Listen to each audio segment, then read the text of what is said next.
How's everybody doing? Wonderful. All right, that was a test round.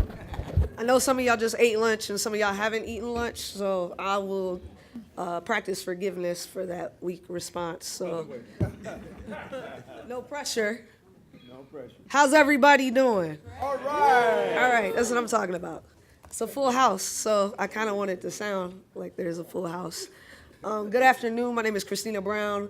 I serve as a Community Outreach and Engagement Coordinator for the Cincinnati Human Relations Commission. We'd like to thank you for coming out for the first of the second edition of Local Legends, which is a collaborative Black History Lunch and Learn series.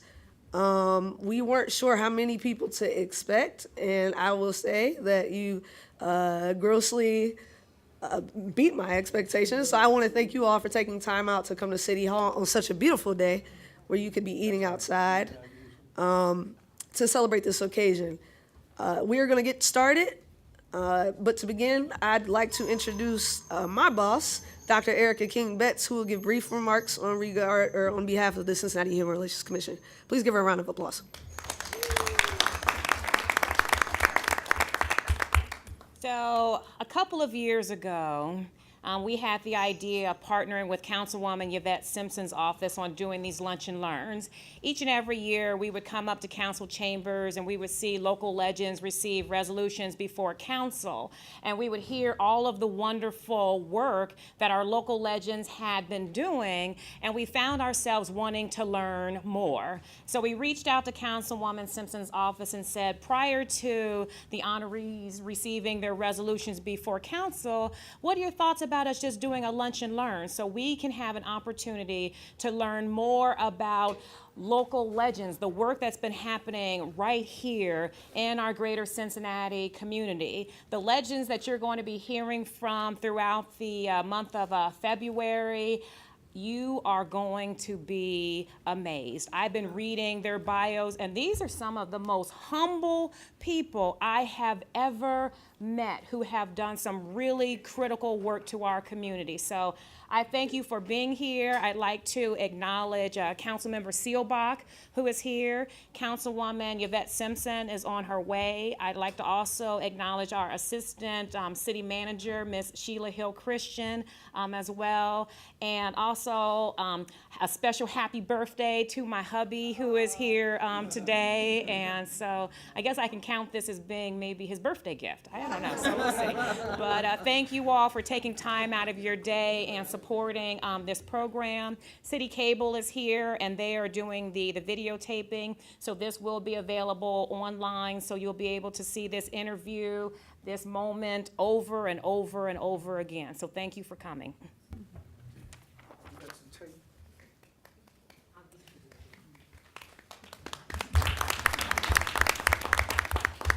All right, so before we officially kick off with the reading of Mr. Westmoreland's bio, I just want to give you some ideas of what we're going to expect today. Because this is a conversation centered around Black history, that means we're going to talk about race in some capacity. So sorry to shock you if you didn't know that, but we're expecting the dialogue to be open and honest. This is going to be conversational and educational. This is your forum, so please contribute as you see fit. We're limited by time, but we are not limited by topic, so the ideas can flow. And this will be as engaging as we collectively make it. So although we're going to hear some wise words from Mr. Westmoreland, please feel free to utilize your voice to participate as well. To read Mr. Moreland's Mr. Bio, I'd like to introduce my other boss, Senior Program Manager Althea Barnett, who will give us a brief excerpt. Please give a round of applause. Followed by Mr. Westmoreland, the man that you're here for.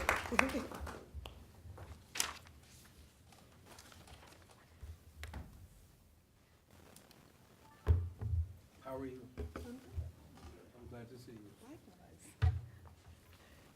Good afternoon, everyone. Okay. Well, if you've been in Cincinnati for any amount of time, you've heard the name, you know the name, Carl Westmoreland. You may not know specifically what he's done. You may not know all the details, but you've heard the name somewhere. So we are really honored to have him here today. Mr. Westmoreland has been a leader in urban revitalization and preservation from the beginning. So, he's not new to the work that's going on in Cincinnati. Mr. Westmoreland was the first African-American trustee of the National Trust for Historic Preservation. And in 1979, he was nominated for the Rockefeller Foundation Award for Historic Preservation. His list of accomplishments just go on and on and on. And so I'm not going to stand here and, bore you with the information that you have in your packet. So please take a moment and read it. But as Mr. Westmoreland talks to us today, you will see that, he is, as Dr. Kingbet has said, he's just such a humble person. You'd never know it by, I've sat in many meetings with this man. And, we just have everyday conversation, and it's like, oh my goodness, I'm sitting next to an icon here. And so you'll hear more, you'll learn more. And again, thank you very much. I'm trying to keep. Good afternoon. Wow. I see my friends and my peers. And I want to introduce you to my son, Guy.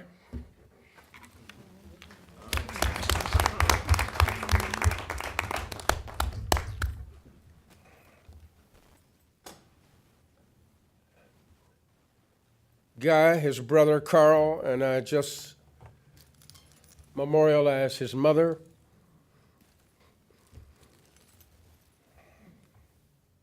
I met her in 1958 when we left Knoxville College on a bus and sang at Bluefield State. And I saw this chocolate woman with this beautiful smile, and my nose was like the Greyhound bus garage. And I bring it up because she didn't want, and she never wanted, public acknowledgement. But the work I've done, I did it at the expense of my wife and my two sons.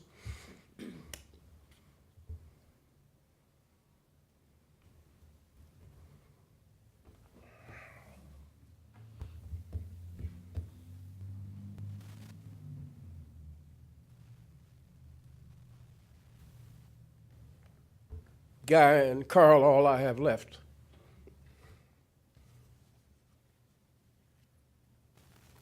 We live in one of America's most beautiful cities. This is one of the few places where poor people can live with dignity.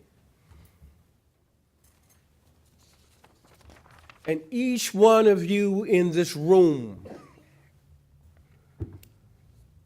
is a determinant about whether or not that happens.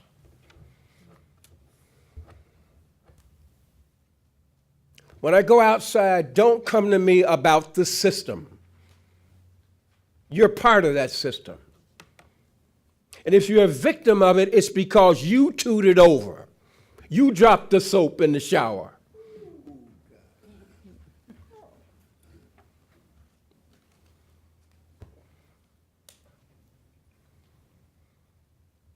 One of my associates is here. He and I built the largest industrial park in the last 150 years in this town, in Eastwood Park. Hello, Clyde.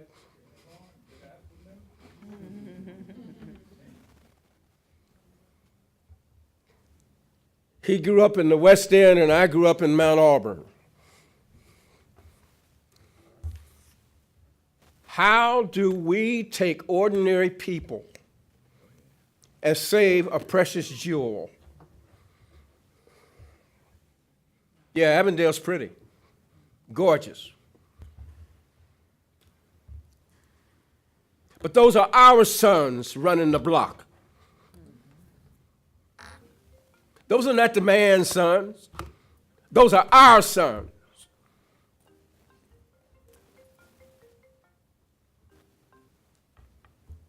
We stood by and watched them tear down that castle called Samuel Lock and didn't raise one word. And then we let them build a grocery store, passing it off for school. But at Samuel Lock,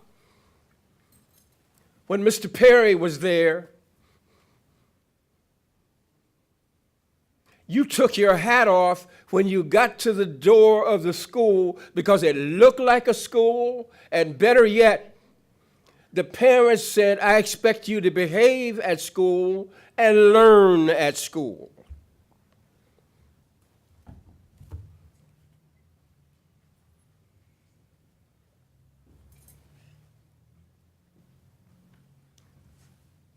When I was in my 20s, in the last century,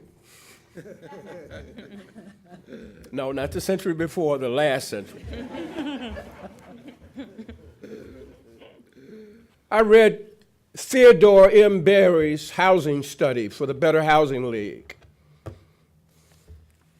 Now, for all the people over the Rhine who think that they're urban pioneers, come on, get off. The over the Rhine looked that way then. Cincinnati has had a programmed approach to Negro removal. And I expect to offend some and educate others. And if you're offended, fine. But a perfect example of what I'm talking about was there are no more low-income white people on 4th Street, nor are there any nice little old black ladies at 4th and Pike. Because we took the Union Bethel housing for low-income people that had been there for 109 years, and we moved it.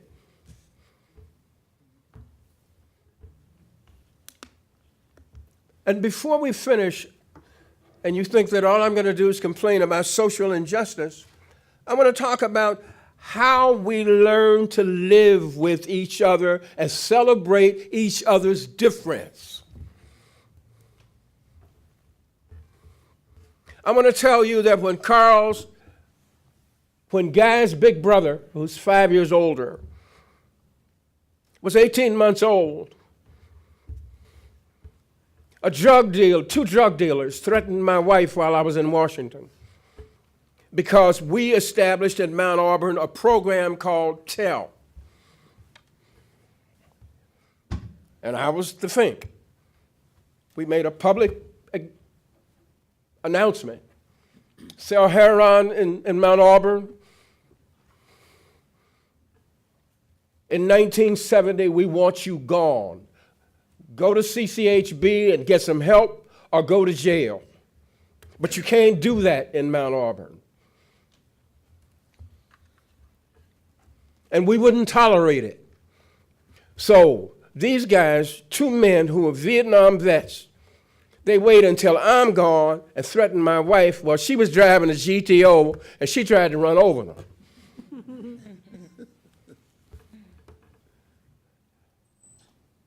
I'm a black Episcopalian, and the Nation of Islam found out what happened, and they came to the dead end of Auburn Avenue and stood there for 3 days, protecting my wife and my son.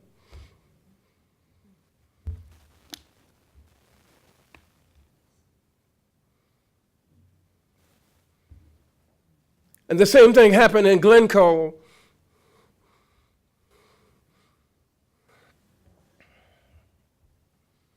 In the late 70s.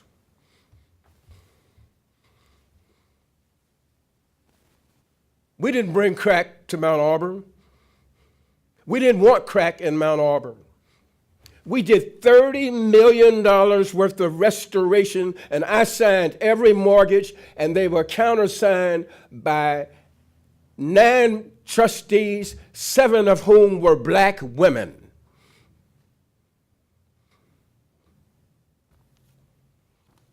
We didn't ask for a handout.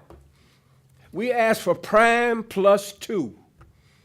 And if you know the real estate business, that's, oh, he'll kiss you for that.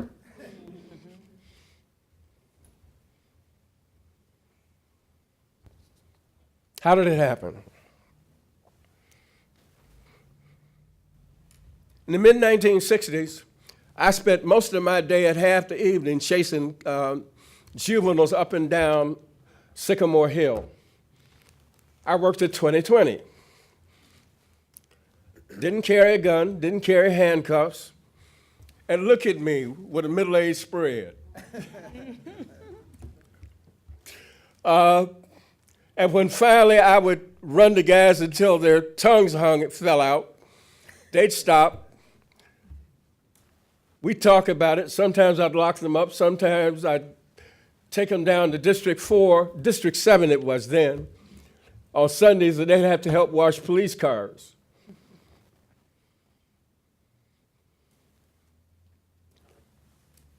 And I worked for Judge Schwartz. I'm the only Democrat in the building.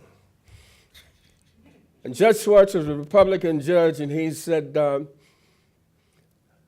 you're here almost until 9 o'clock at night, then you go all the way back to Lincoln Heights, I hear, and take a shower, then you go downtown to see that lady, and then you go sing in a jazz club. I'm afraid you're going to get killed on the interstate with 2 or 3 hours sleep. I know where there's a vacant house here in Mount Auburn. Why don't you buy it?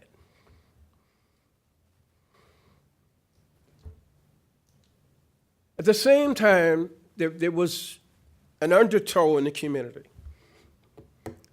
In 1960, Mount Auburn was 70% white. By the time I went there in 1968, according to the census, it was 70% black because of Cincinnati's Negro removal program called I-75. See, I-75, they used that as an excuse to basically bulldoze the West End. The Cotton Club, Miss Ruby's Barbecue, Perkins Lounge.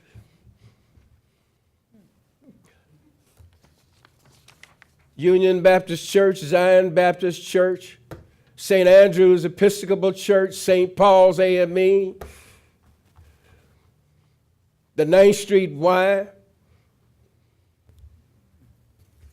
where Ted Berry stood in front of Horace Sudduth and all the old wise men in the 1930s.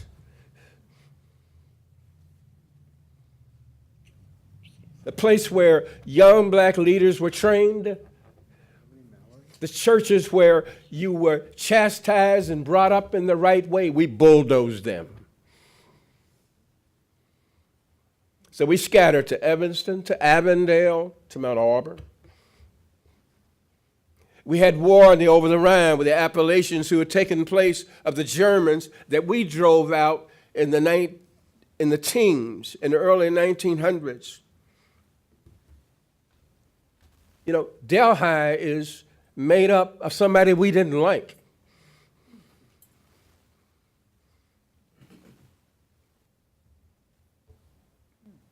During World War I, we drove the German population out of the over the Rhine and to Delhi. So the story's ubiquitous if you see where I'm coming from. If you're different, if you didn't come on the same boat I came on,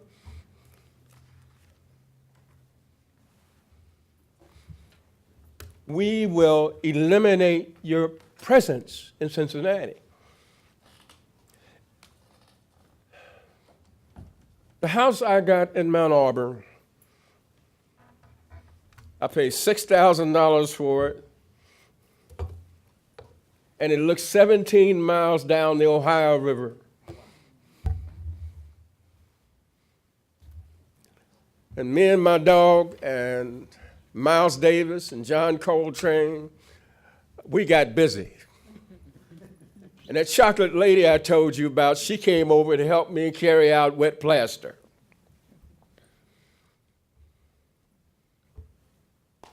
And the people who in the community had been meeting and complaining decided, we'll do something about it. There's another person here. And I know it's not her last name now, but I think her name was Katie McClone. Am I right? Katie Wilson?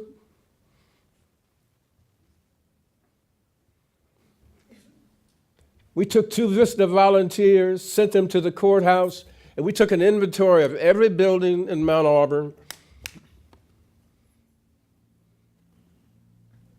And then we came to city council. And after we made ourselves uncomfortably visible, a couple of days later, the mayor, Gene Ruhlman, knocked on my door in Mount Auburn. He's, do you want to be on television or do you want to get something done? We want to get something done. Tell me what you'd like to get done.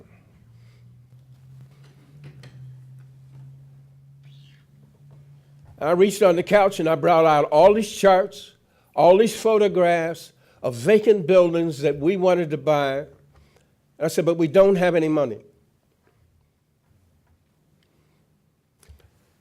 And he helped me and us collectively learn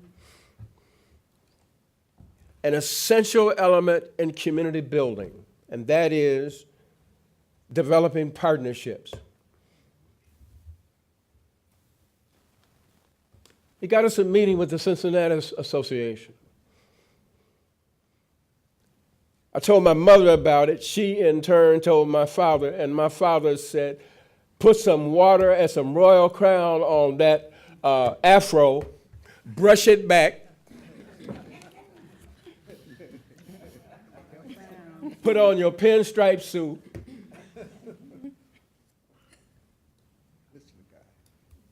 go get that money.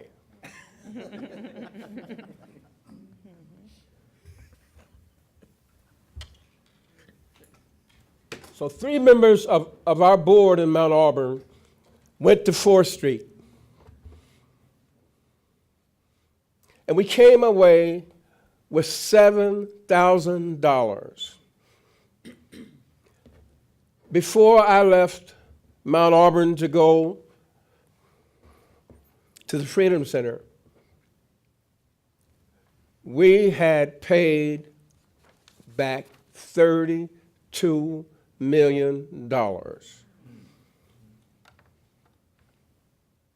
We took that model in my life, and I ask you to acknowledge Clyde Richard. And we set up a development corporation there of Madisonville residents.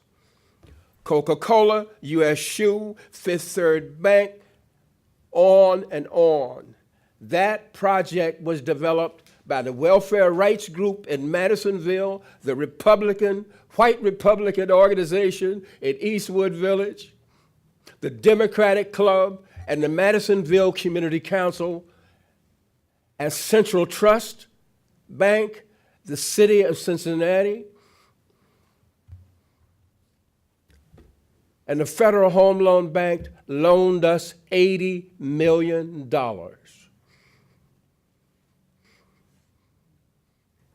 Procter & Gamble's real estate attorney, his last name was Ventris, he did the paperwork for us because he was impressed with our seriousness of purpose.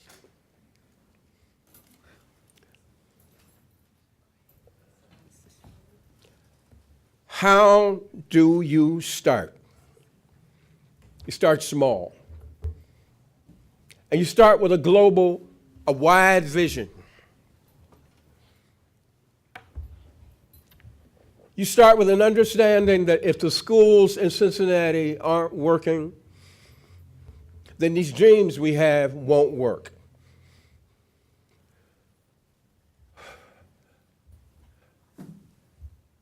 I talked about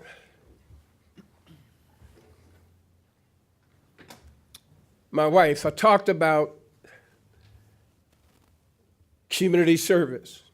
My wife went to school in a one-room school in a black coal mining town in West Virginia. Her father was a coal miner. And she went to school in a one-room school, 1K through 8.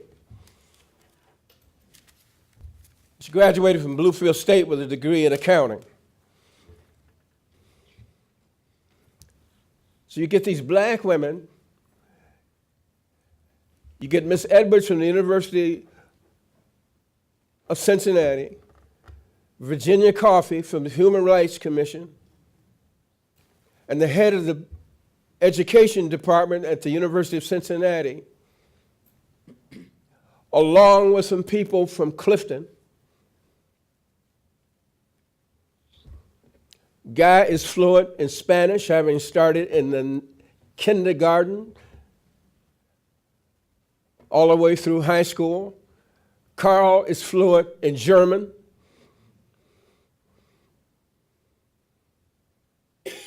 And black people from Alabama, West Virginia, Lincoln Heights helped create the International Baccalaureate program here in Cincinnati.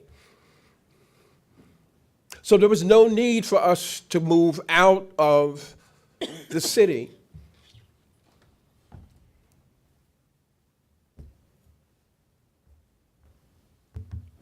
For him to get the educational needs that he needed. But there was a need for him to be safe.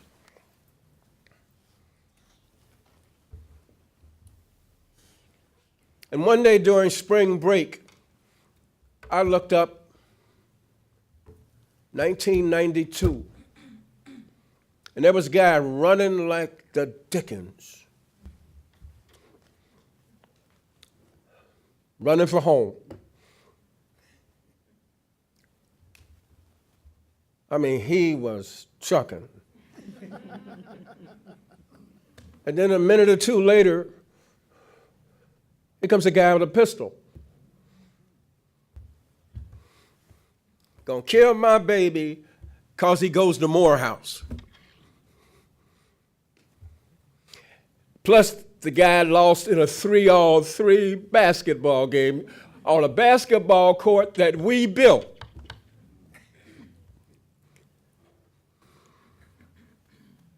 I called District 4. Officer Twitty and Officer Slater and Captain Slater showed up. They take guy back to the basketball court.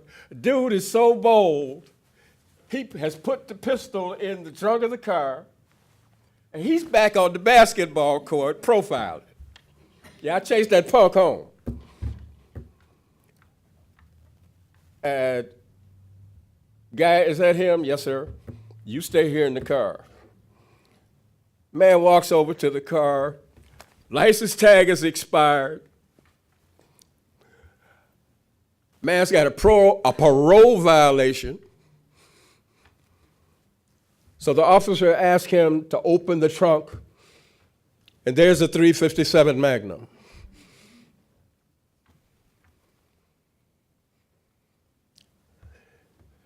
To be able to turn to the police department. And at the time, my hair was as long as some of the ladies in this room. And I have my own kind of personality that does not agree with a lot of Europeans.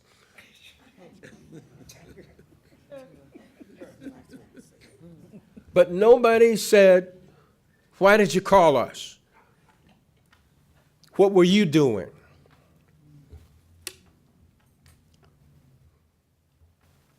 In the process of building these partnerships, we learned a lot about how America works and doesn't work. And I could talk for the next hour about the Episcopal Church helping us, and the Black Baptist Church in Mount Auburn helping us. And everywhere we turned, based on what our goals were and our ability to demonstrate what they were, we were not only able to succeed, but we were able to help establish 90 community development corporations here in America and work in China, in Poland, in East Germany, with community groups around the world who are just looking for the right of ordinary people to be able to have an impact on their lives. Think about that. The anger that we hear in the current political campaign at this moment is about the broken promise of all people are created equal. If you're poor and you're white, you're just white. Take that to Kroger and see what that buys you.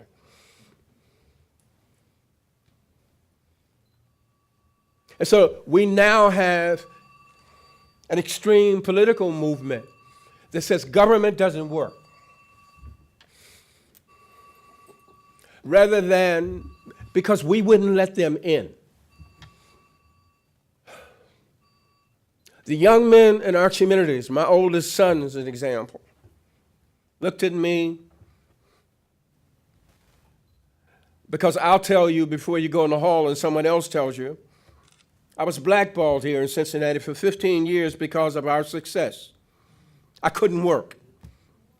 So I had to work in Mississippi, I had to work in New York, I had to work in Mexico. Wherever I could work, that's where I worked. And my family saw me. And then this guy says, and usually he was lying across the bed under a bunch of books.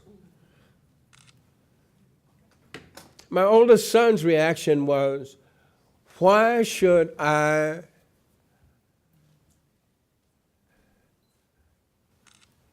get a degree and you got two and you can't get a job?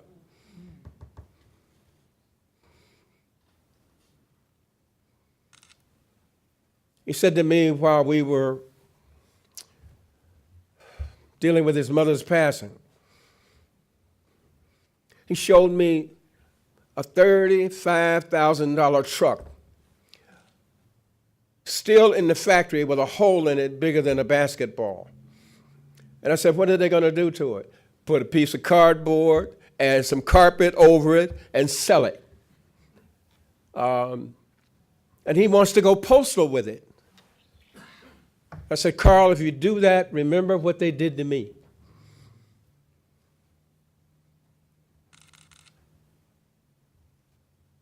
Get in the system and try to work from there.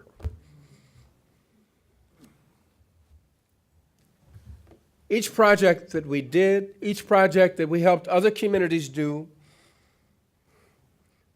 was based on the fact that we worked with both sides of the aisle.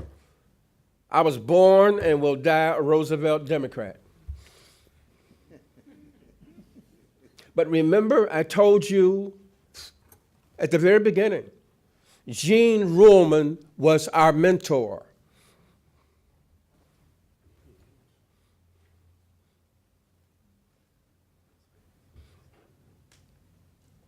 Ronald Reagan sent me to China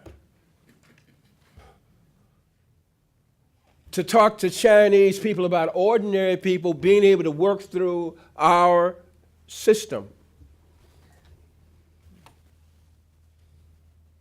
And when I got the invitation, I called the congressman's office. I said, do you all, wait a minute. Don't let me tell my family this is going to happen, and then you find out I'm a Democrat. Oh, we know who you are. But you've produced. Your community has produced. And we want people in China to understand that your last name doesn't have to be Rockefeller to make something constructive happen. When you look at where we are in Cincinnati now, I can tell you that in Glencoe, at Malvern, at Park Place, at Hillside, we trained 150 young men to do everything from plumbing, hanging drywall, to finish carpentry. Because we did our projects over a period of almost a dozen years. So they were able to get in unions, they were able to build their lives. Every time I go down Reading Road, I'm bothered that the construction sites are fenced off, and I see brothers on the corner with their pants hanging down. I'd have them hanging drywall. Come on and break them fingernails. You don't need to get them did anyway. And the community leadership has to make sure that the projects and the goals meet the needs of the community. Our community needs to be educated, number one. Stop agreeing with your son having the goal of becoming a part of the NFL. I think I'm getting the notion that I have to leave.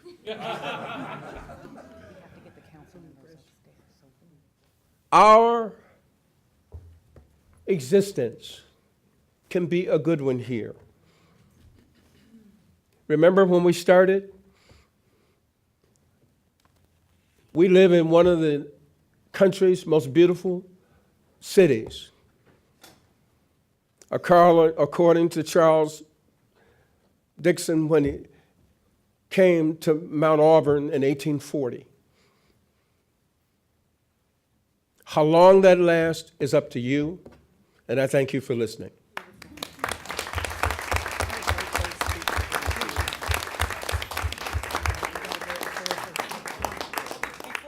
I want to give Councilwoman Yvette Simpson an opportunity if she would like to give a few comments before she goes upstairs, because this lunch and learn is possible as a result of her vision. So I want to give her a few moments, and then I'll turn it back over to Christina Brown. I think he's got Lincoln Heights on the panel. He wants to make sure I see that. For those who don't know, I am from Lincoln Heights, and so it's just such an honor to have Dr. Westmoreland kick us off today for Black History Month. This is the first time we've ever had a historian be honored as part of Black History Month, and I just told him,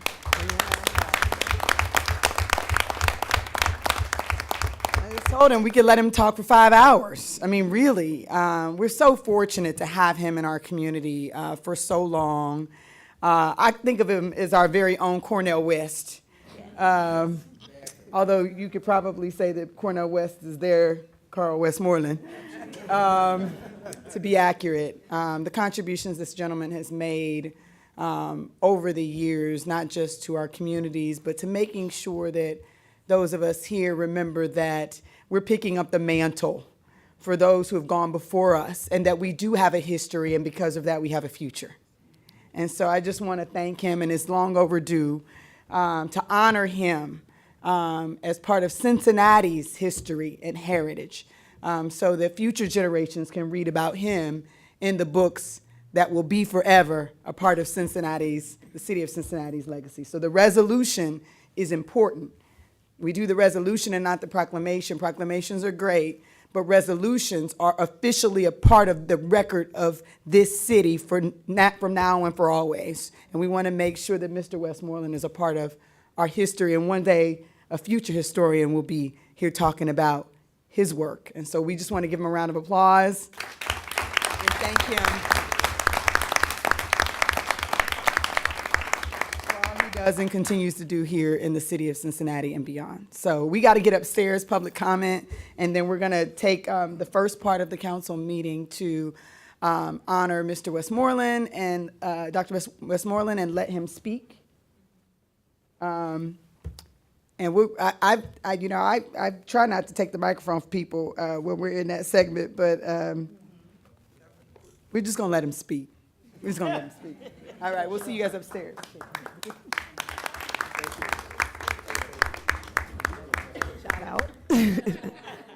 All right. As we prepare to leave, I would like you all to give a round of applause to yourselves and Mr. Westmoreland for being here today.